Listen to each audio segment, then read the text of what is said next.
Bonjour à tout le monde. Bonjour à ceux qui sont sur Zoom et qui n'ont pas la parole provisoirement.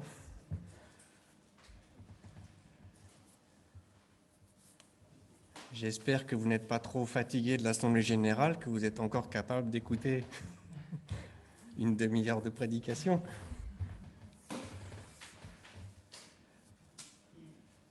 Je vous invite à prier. Notre Père, merci pour ta parole qui éclaire, qui instruit, qui transforme. Dans ta grâce. Amen. Savez-vous apprécier le goût d'un bon pain? C'est bon le pain, n'est-ce pas? Nous avons une tradition dans notre famille du samedi soir, alors pas tous les samedis soirs, c'est quand on a le temps de fabriquer une fougasse et de se faire un apéritif juste autour de ça. Une bonne fougasse, à vous ajouter des olives de la feta pour faire un petit peu grec, un peu d'olives séchées pour faire italien, vous arrosez d'un petit verre de vin de Touraine, mais il ne faut pas abuser de l'alcool. C'est un plaisir extraordinaire et tellement simple, tellement facile à faire, tellement simple. Il y a des plaisirs simples qui sont des petits bonheurs de la vie, n'est-ce pas? Dans un monde qui veut tout compliquer, qui veut que tout soit sophistiqué, un simple bon pain, ça peut être un moment, n'est-ce pas, extraordinaire. Un morceau de pain qui comble une petite faim, une providence pour une petite faim, un morceau de pain. Le fruit du travail ancestral, n'est-ce pas, le pain? Un bonheur quotidien, un bonheur qui se partage aussi, qui se partage à plusieurs, n'est-ce pas? Peut-être que certains donneraient tout pour avoir du pain aujourd'hui qu'ils n'ont pas. À la suite de l'avant où on m'avait demandé de parler sur un texte de l'évangile de Luc, et je me suis dit, tiens, je vais continuer ma lecture dans l'évangile de Luc, jusqu'à ce que Dieu m'arrête. Vous allez voir que je ne suis pas allé très loin par rapport à la dernière fois. Mais c'est vrai qu'aujourd'hui, c'est aussi le début du cheminement vers Pâques. C'est le début de ce cheminement vers la résurrection. Je vous invite à nous plonger dans la parole de Dieu. Et vous savez, il y a ces paroles qui restent mystérieuses dans la Bible, qui nous interrogent, je pense, qui m'interrogeront jusqu'à la fin de mon existence. Je vous invite à lire dans Luc au chapitre 4. Nous lirons les versets 1 à 4. Luc chapitre 4, versets 1 à 4. Jésus, rempli du Saint-Esprit, revint du Jourdain, et il fut conduit par l'Esprit dans le désert, où il fut tenté par le diable pendant 40 jours. Il ne mangea rien durant ces jours-là, et après qu'ils furent écoulés, il eut faim. Le diable lui dit, « Si tu es le Fils de Dieu, ordonne à cette pierre qu'elle devienne du pain. » Jésus lui répondit, « Il est écrit, l'homme ne vivra pas de pain seulement. » Nous ferons une seconde lecture dans l'évangile de Luc au chapitre 11, les versets 2 à 4. Luc 11, versets 2 à 4. Jésus leur dit, « Quand vous priez, dites, Père, que ton nom soit sanctifié, que ton règne vienne, que ta volonté, donne-nous chaque jour notre pain quotidien. » Jusqu'ici, nous ferons la lecture de la parole. Quand le diable tente Jésus, il sait bien à qui il a affaire. Il ne prend pas la même méthode que pour Adam et Ève, n'est-ce pas? Il sait que Jésus est le Fils de Dieu. Le diable et les démons le savent d'ailleurs, que Jésus est le Fils de Dieu. Dans l'évangile de Luc, quand les démons sont face à Jésus, ils disent « Tu es le Saint de Dieu, nous savons qui tu es. Nous savons qui tu es. » Ça fait débat parmi les chrétiens depuis l'origine du christianisme qui se demande si Jésus est Dieu. Ça semble en tout cas être une certitude pour le diable. Jésus est Dieu. Et l'Évangile atteste que Jésus est Dieu et qu'il le sait, qu'il est Dieu. Quand Jésus était encore très jeune, qu'il était avec ses parents, ils sont venus faire un déplacement à Jérusalem et quand ils repartent, ils ne se rendent pas compte que Jésus n'est pas avec eux. Alors ils rebroussent chemin, ils reviennent à Jérusalem et ils vont trouver Jésus au temple, au milieu des docteurs de la loi, qui est en train de les étonner par sa sagesse. Et devant le courroux légitime de ses parents qui ont été inquiets de ne pas le trouver, Jésus répond « Pourquoi me cherchiez-vous ? Ne saviez-vous pas qu'il faut que je m'occupe des affaires de mon Père ?» Jésus proclame Dieu comme son Père au sens personnel, au sens intime. Au-dessus de la réalité de ce monde, Jésus a reçu autorité de son Père qui est au ciel. L'ange avait dit à Marie que ce fils qui va naître, Jésus, sera appelé Fils de Dieu. L'évangéliste Marc, quand il commence son évangile, dit c'est l'évangile de Jésus-Christ, le Fils de Dieu. Il y a dans l'évangile de très nombreux témoignages que Jésus est Dieu, jusqu'à celui de ce centenier romain qui est au pied de la croix. Et quand Jésus meurt, il dit assurément, celui-ci était le Fils de Dieu. Jésus, c'est l'Emmanuel, Dieu venu sur terre. C'est Dieu, mais il a pris condition humaine. Comme dit Paul dans l'Épître aux Philippiens, il n'a point regardé son égalité avec Dieu comme une proie arrachée, mais il s'est dépouillé lui-même en prenant une forme de serviteur, en devenant semblable aux hommes, et il a paru comme un vrai homme. Il s'est humilié lui-même, se rendant obéissant jusqu'à la mort même, jusqu'à la mort de la croix. Jésus reviendra un jour en gloire pour juger les hommes, mais dans l'Évangile, il est décrit comme ayant pris la condition humaine pour le salut des hommes. Il ira jusqu'à la mort sur la croix pour accomplir sa mission sur terre. Jésus est tellement homme qu'il n'y a même pas d'autel pour l'accueillir à sa naissance, qu'il devra naître dans une étable. Tellement homme qu'il va mourir sur la croix comme un simple malfaiteur. Pourtant, des légions d'anges auraient pu le sauver de la croix. Mais comme Jésus dit à Pilate, ce royaume n'est pas de ce monde.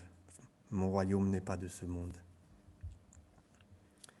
Jésus a pris la condition d'homme et aujourd'hui, il a faim parce qu'il vient de jeûner. Manger du pain quand on a faim, ce n'est pas un péché, n'est-ce pas? Jésus, mon pauvre, tu as choisi de prendre la condition humaine et voilà maintenant, tu as faim. Pourquoi souffrir? Il te suffit d'un claquement de doigts pour transformer une pierre en pain. Ce serait facile pour toi. Le diable voudrait bien empêcher Jésus d'accomplir sa mission sur terre. Il aimerait bien que Jésus change la pierre en pain et que Jésus ne partage pas la condition humaine, finalement. Le diable veut empêcher Jésus d'aller au bout. J'ai faim, moi le Fils de Dieu, ce serait si facile de faire du pain pour combler ma faim. Mais Jésus s'est fait pauvre. Vous savez, le rêve de celui qui veut accumuler des richesses, finalement, c'est de devenir Dieu. Car tout ce qu'il veut, le riche, peut se l'offrir, très simplement. J'ai envie et il suffit d'un claquement de doigts pour m'acheter ce que je veux. Je suis tout-puissant, je n'ai besoin de personne, je n'ai même pas besoin de Dieu, je suis riche. Le diable voulait que Jésus soit riche, riche de lui-même, qu'il ne dépende pas du Père, qu'il se suffise à lui-même. Bref, la victoire du diable serait d'empêcher Jésus de faire la volonté du Père. Alors la mission de Jésus serait un échec. Alors Jésus ne serait pas mort sur la croix. Et alors le salut n'aurait pas été offert aux hommes. Pourtant, Jésus a faim. Si Dieu t'aimait, Jésus, il t'aurait donné du pain à toi qui as faim. Question que l'on peut modifier à l'infini. Si Dieu t'aimait, il t'aurait guéri de ta maladie, toi qui es malade. Si Dieu t'aimait, il t'aurait donné le succès dans tes examens, toi qui as échoué. Si Dieu t'aimait, tu aurais trouvé du travail, toi qui en cherches. Si Dieu t'aimait, il n'aurait pas permis que tu vives ce deuil, toi qui es malheureux. Le diable, c'est le prince du mensonge. Jésus, c'est écouter Dieu, le Père, plutôt que le diable. La vérité, c'est ce qui est écrit. dans la parole de Dieu.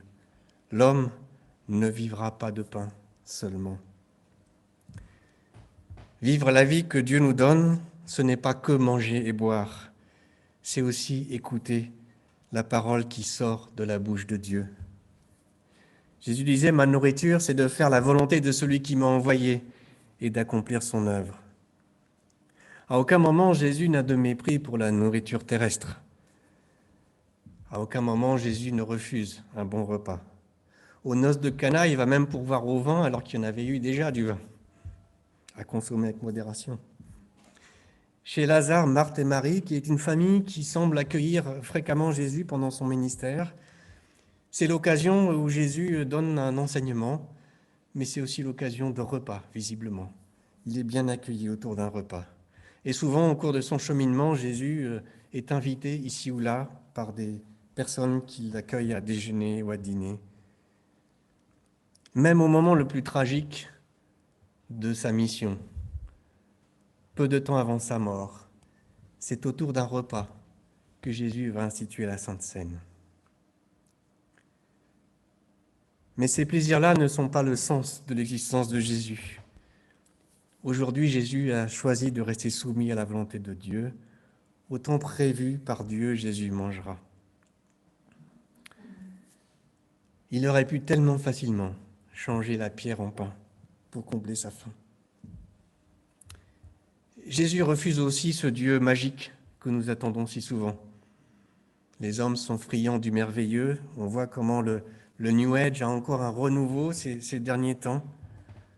Jésus va multiplier les pains, créer du vin, guérir, mais jamais pour le spectacle. L'homme croirait-il mieux s'il voyait les pierres se changer en pain?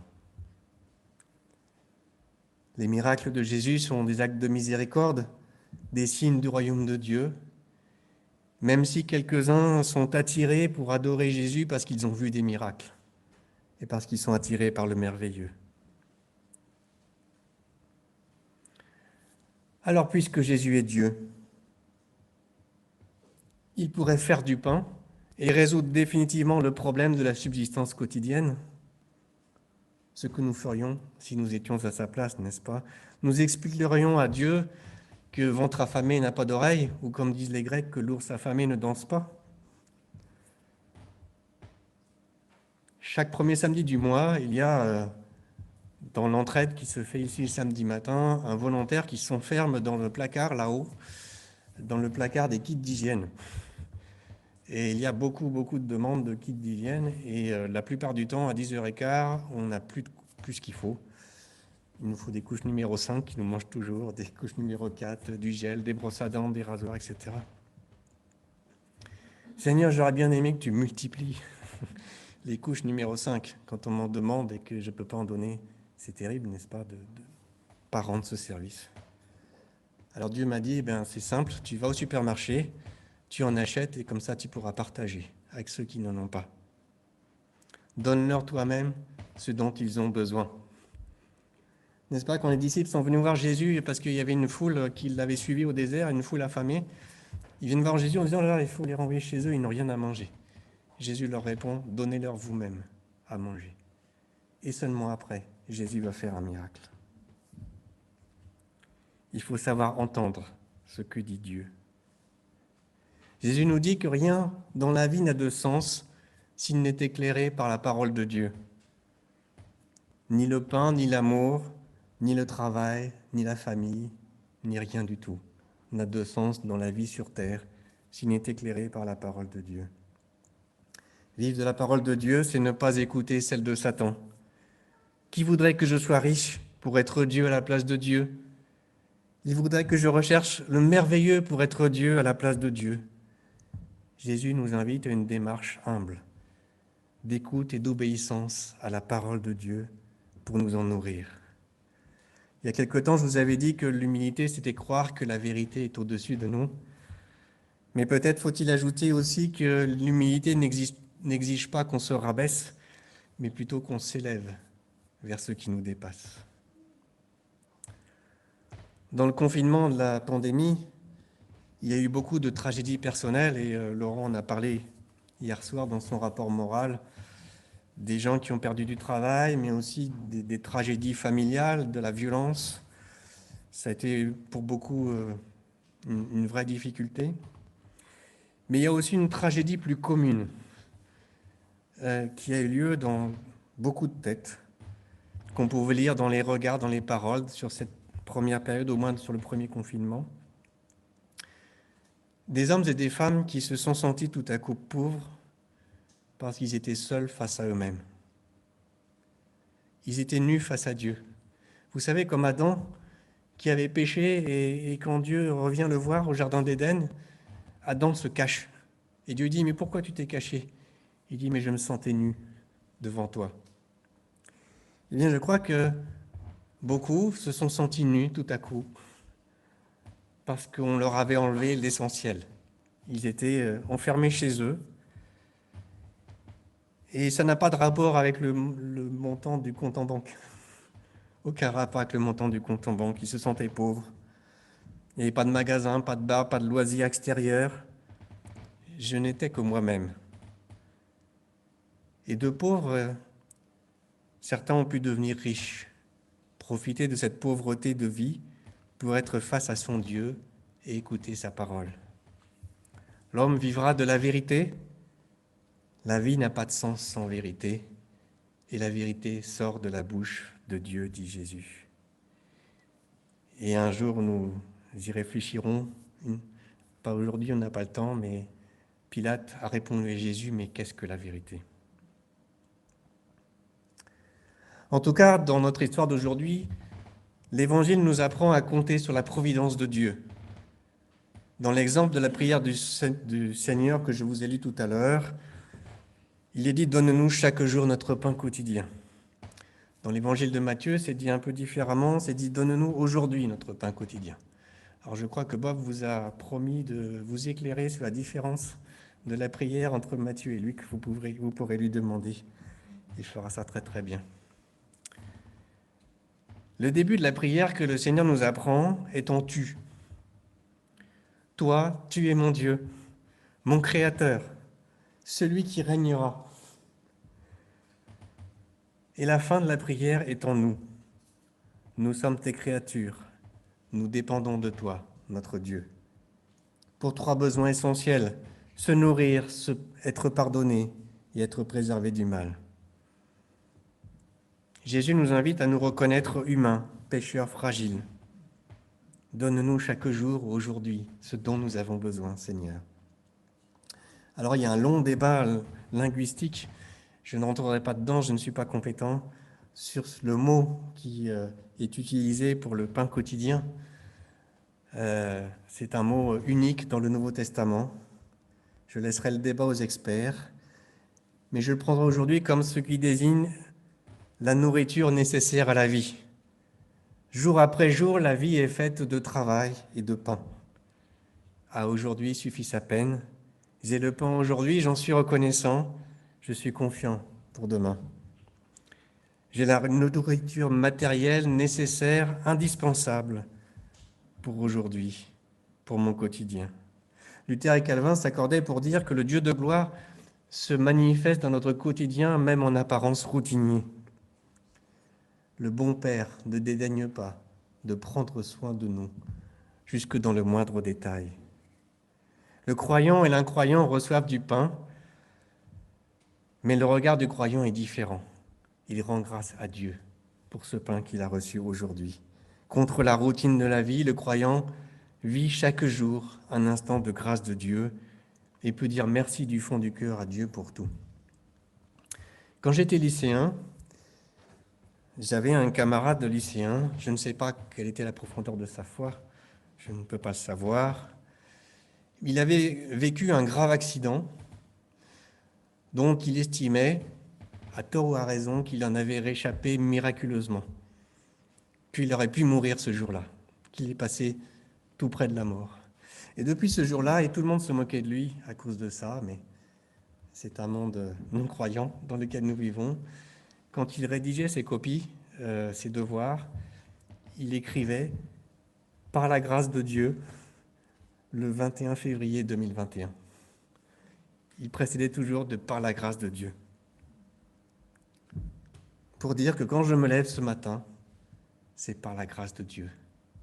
Par la grâce de Dieu. Paul exprime qu'il a une confiance sereine en la grâce de Dieu, grâce matérielle et grâce spirituelle. Dans l'Épître aux Philippiens, il dit « Mon Dieu pourvoira à tous vos besoins selon sa richesse, avec gloire en Jésus-Christ. » Donne-nous chaque jour. Dieu est source de vie. Même les éléments basiques de notre vie sont la grâce de Dieu parce qu'il est le Créateur. C'est lui le Créateur de la vie.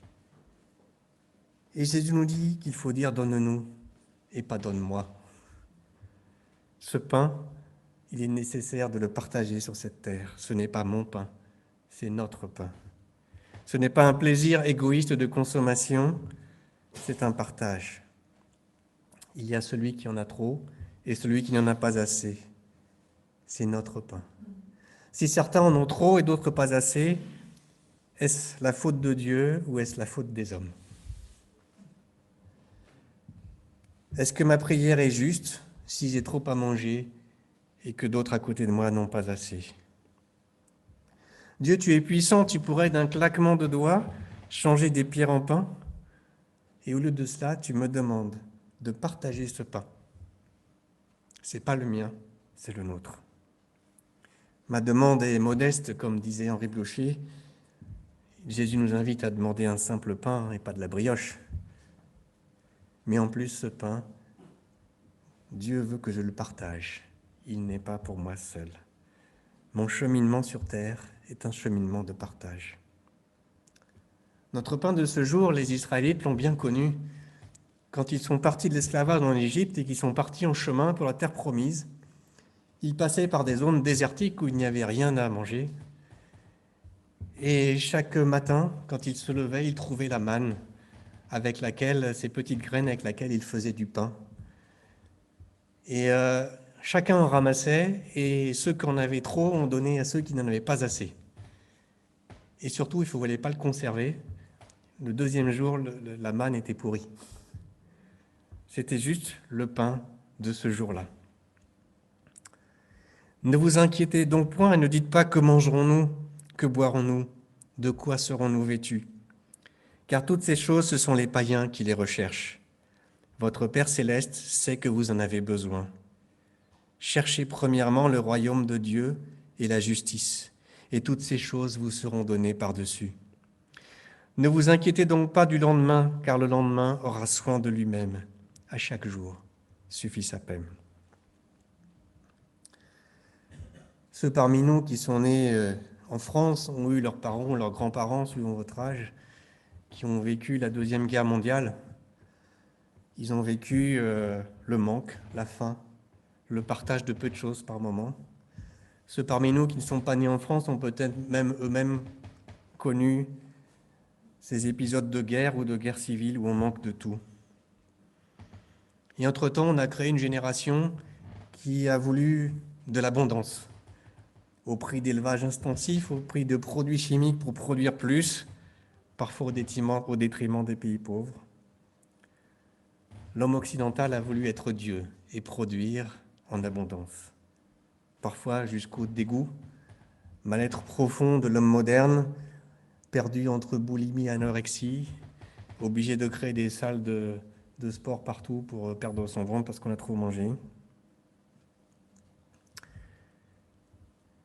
Les Israélites qui suivaient le chemin au désert vers la terre promise, qu'est-ce qui les a fait avancer?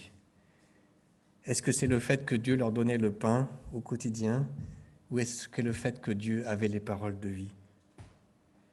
Quand Jésus a multiplié les pains pour nourrir les foules, les pains et les poissons, est-ce que la foule suivait Jésus parce qu'il leur a donné du pain à manger ou est-ce que la foule suivait Jésus parce qu'il avait les paroles de vie? Mange ton pain de ce jour, nous dit l'Évangile, et écoute l'Éternel ton Dieu. Apprends à vivre en confiance, étape par étape.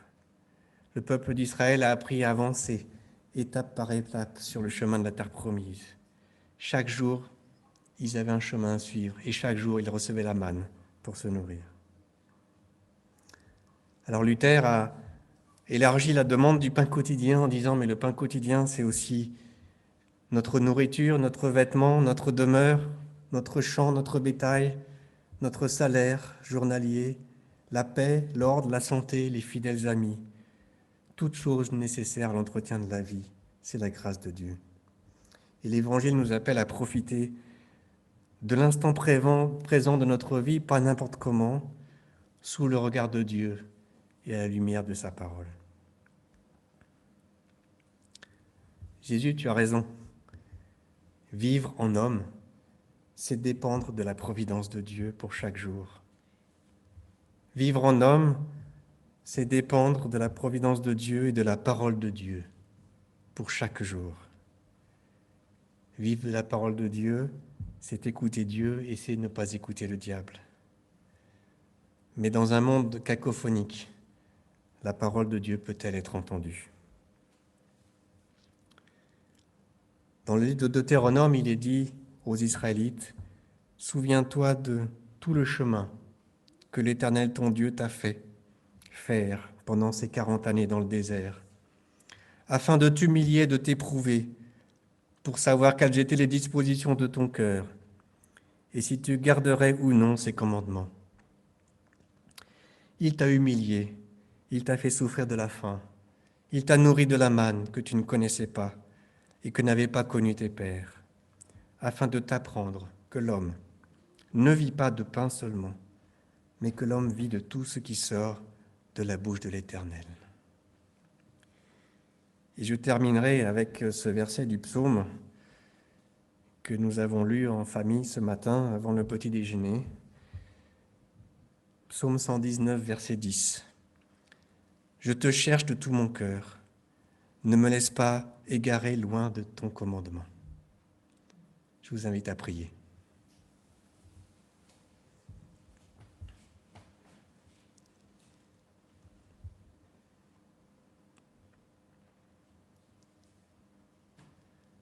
Notre Père, merci pour ta parole qui nous interpelle, qui nous rappelle combien c'est vital pour nous d'écouter la parole qui sort de ta bouche, pour comprendre quel est le sens du chemin que tu veux que nous fassions sur terre. Tu as un chemin pour chacun de nous ici, pour chacun de ceux qui sont sur Zoom et qui écoutent ce matin. Tu as un chemin différent. Mais pour chacun,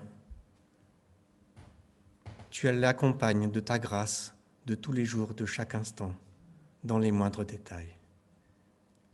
Merci pour cette certitude. Amen.